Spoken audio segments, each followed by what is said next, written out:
ভাই মাছ কি ভালো হবে না? আর আপনার এই ট্যাংরা মাছ কত করে? না ভাই, এখন মাছ বেচা কিনা হবে না। কেন ভাই, এখন মাছ বিক্রি হবে না কেন? মাছ বিক্রি করবো না কি জন্য বুঝতে পারতেছেন না? ওই যে আজান দিচ্ছে, আমি এখন নামাজে যাব। কিরে, এ লোক পাগল নাকি? কাস্টমার এসে মাছ চাচ্ছে আর ও মাছ বিক্রি না করে নামাজে চলে যাচ্ছে। আরে ভাই, আজান তো কে বলে দিল? আপনি আমার মাছটা দিয়ে যান, আপনি তো নামাজে একটু পরেও যেতে পারবেন। না ভাই, আপনাকে এখন মাছ দিতে গেলে আমার নামাজে দেরি হয়ে যাবে না। আমি নামাজটা পড়ে আসি, তারপরে আপনারা মাছ দিবানে। আচ্ছা ঠিক আছে, যান, আমি অন্য জায়গায় যেয়ে দেখতেছি। ও ভাই, চলে যাচ্ছেন কেন? এদিকে আসেন। কি হয়েছে ভাই, ডাকতেছেন কেন? ভাই, কি মাছ লাগবে আপনার? ভাই নিতি চাইলাম তো ঝুরো মাছ, তা ওই লোক তো চলে গেল। তা আপনার এই রুই মাছ কত করে? ও, আপনি ওই জুরো মাছ নিতে চাইলেন? ভাই, ও লোকের মাছ তো খুব একটা ভালো না, দেখতে পাইতেছেন না, মাছ তো পচা। আর আমার এই রুই মাছ একদম টাটকা রুই মাছ, খুব ভালো হবে না। 230 টাকা করে কেজি। কি কন ভাই, এই মাছ 230 টাকা করে? 180 টাকায় কি দেওয়া যাবে? আরে না ভাই, একদম টাটকা মাছ 180 টাকা। ওই আপনি এক কাজ করেন, 230 না, আপনি 10 টাকা কম দিয়ে নেন। আচ্ছা ভাই, তাহলে আপনি এক কাজ করেন, ওই আমারে 1 কেজি রুই মাছ দেন। আচ্ছা, আপনি দাঁড়ান, দিচ্ছি।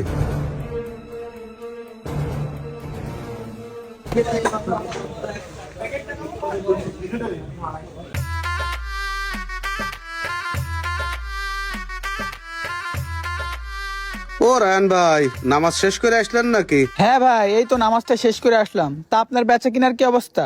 আমার বেচা কিনার অবস্থা আর কি, আমি তো সেই বেচা কিনা করতেছি, দেখতেছেন না মাছ পুরো প্রায় খালি। আপনার মতো কি পাগল আমি মিয়া?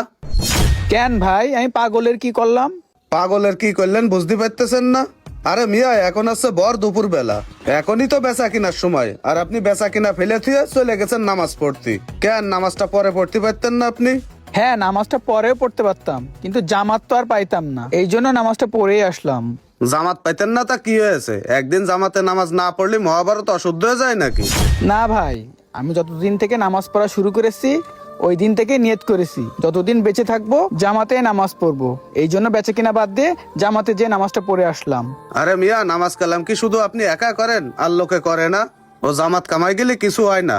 আর শুধু কি নামাজ পড়লেই হবে? ব্যবসা বাণিজ্য করা লাগবে না? ভাই, আপনারা পাগল কনা যায় কান, ওতে আমার কিছু যায় আসে না। আমি পাগল হয়ে থাকতে চাই, আপনাদের মতো অত চালাক হওয়ার দরকার নেই। বেশি চালাক হলেই অনেক সমস্যা। আর আল্লাহ তো আমাদের দুনিয়ায় পাঠাইছে শুধু ব্যবসা করার জন্য না, তার ইবাদত করারও জন্য। তাই চিন্তা করেছি আল্লাহর ইবাদত করার পরে যতটুক সময় থাকে অতটুক সময় ব্যবসা করব। এতে আল্লাহ যা দেয় তাই আলহামদুলিল্লাহ। ঠিক আছে ভাই, আপনার ব্যবসা, আপনি যা ভালো বোঝেন তাই করেন। তা আমার তো বেচা কিনা প্রায় ক্লোজ, আমার একটু কাজ আছে। তাহলে আপনি বেচা কিনা করতে লাগেন, আমি ওই দিকটা একটু ঘুরে আসি। আচ্ছা ঠিক আছে, জানতালি দেখি আল্লাহ কপালে কি রেখেছে, বেচা কিনা করতে পারি কিনা। ভাই, 1 কাপ চা দিয়েন তো। কেডা, রায়ন ভাই? জি ভাই। কি ভাই, মাছ কি বেচা কিনা করতে পেরেছেন নাকি সব ফেলে থুয়ে আবার এখানে আইছেন চা খাতি? না ভাই, আল্লাহর রহমতে সব মাছ বিক্রি হয়ে গেছে। কি কোন মাছ বিক্রি হয়ে গেছে? আপনি না 5 ওয়াক্ত নামাজ কালাম করেন, তাহলে আবার মিথ্যা কথা কোন কি জন্য এত? কেন ভাই মিথ্যা কথা বলবো? সত্যি আমার সব মাছ বিক্রি হয়ে গেছে। আরে মিয়া, আপনি কি আমারে পাগল পেয়েছেন? আমি যখন দোকানে মাছ বেচা কিনা করে ফের চলে আসলাম, তখন তো আপনার সমস্ত মাছই পড়ে রয়েছে। আরে 1-1.5 ঘন্টার ভিতরে কিভাবে অত মাছ বিক্রি হয়ে যায়? ভাই, সবই আল্লাহর ইচ্ছা। আমার মাছ কিভাবে বিক্রি হয়েছে তাহলে আপনি শোনেন। ভাই, আপনার এই মাছগুলো কি ভালো হবে না? হ্যাঁ ভাই, তাজা মাছ, আপনি ওই মাছ নিতে পারেন। তা ভাই, আপনার এই দোকানে যত মাছ আছে সব মাছ কয় টাকা হলে দিতে পারবেন? কি করছেন ভাই, সব মাছ নেবেন? এত মাছ নিয়ে আপনি কি করবেন?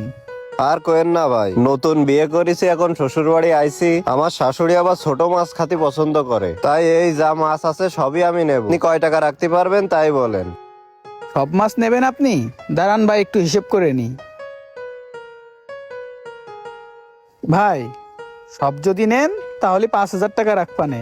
5,000 টাকা? আচ্ছা ঠিক আছে, তাহলে আপনি এগুলো সব প্যাকেট করতে লাগেন, আমি ওই পাশ থেকে যে কাঁচা বাজার করে নিয়ে আসি। আচ্ছা ঠিক আছে ভাই, যান, আমি এগুলো প্যাকেট করে রাখতেছি, যাওয়ার সময় আপনি নিয়ে যাবেন। আচ্ছা ঠিক আছে, প্যাকেট করে রাখেন। আচ্ছা ঠিক আছে ভাই। এবার তো বুঝতে পেরেছেন কিভাবে আমার সব মাছ বিক্রি হয়ে গেল। ভাই, আমি বেচা কিনা বাদ দিয়ে আল্লাহর ডাকে সাড়া দিয়ে আল্লাহর ইবাদতটা সেরে আসলাম। এই জন্যই আল্লাহ হয়তো ওই লোকের মাধ্যম দিয়ে আমার সব মাছগুলো বিক্রি করাই দিয়েছে। আর শোনেন ভাই, আপনারে কিছু কথা বলি, রিজিকের মালিক ওই আল্লাহ, কার রিজিক কোথায় রেখে দিয়েছে স্বয়ং এটা আল্লাহ পাকই ভালো জানে। আল্লাহ পাক বলেছে, আজান দিলে দুনিয়াবি কাজ কাম বাদ দিয়ে আগে নামাজে যাও। আর শুধু তাই নয়, আমাদের প্রিয় নবী হযরত মুহাম্মদ সাল্লাল্লাহু আলাইহি ওয়াসাল্লাম বলেছেন, যার কানে আজানের শব্দ পৌঁছালো কিন্তু সে সালাত আদায় করলো না, আমার মনে হয় তার ঘরে যে আগুন জ্বালিয়ে দিই। আর এই যে আমরা ব্যবসা বাণিজ্য করি, শুধু ব্যবসা বাণিজ্য করলেই কি আমাদের জীবন চলবে? যে আল্লাহ আমাদের দুনিয়ায় পাঠাইছে তার ইবাদতও তো আমাদের করতে হবে। আর আল্লাহর ইবাদতে যে পরিমাণে শান্তি পাওয়া যায়, দুনিয়ায় আপনি যত কাজই করেন অমন শান্তি কোথাও আর পাবেন না। এই যে দেখেন, আজান দিল, আপনি নামাজে গেলেন না, দোকানে মাছ বিক্রি করতেই থাকলেন। আপনি কি জানেন না রিজিকের মালিক আল্লাহ? আপনি যদি ব্যবসাটা বন্ধ করে নামাজে যাইতেন, আপনার কি অনেক বড় ক্ষতি হয়ে যেত? আর আপনি নামাজে গেলে আপনার রিজিকের ব্যবস্থা আল্লাহ কিসের মাধ্যম দিয়ে করে দিত আপনি বুঝতেই পারতেন না। রায়হান ভাই থাক, আপনি আর এসব কথা বলে আমারে লজ্জা দিয়েন না। আমি এখন বুঝতে পারছি ভাই, আপনিই সঠিক আর আমি ছিলাম ভুল।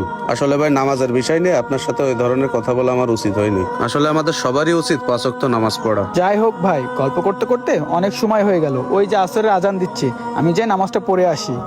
এই রায়হান ভাই দাঁড়ান, আপনি একা যাবেন কেন? চলেন আমিও যাব নামাজ পড়তে। আচ্ছা ভাই চলেন, দুই ভাই একসাথে যেয়ে নামাজটা আদায় করে আসি।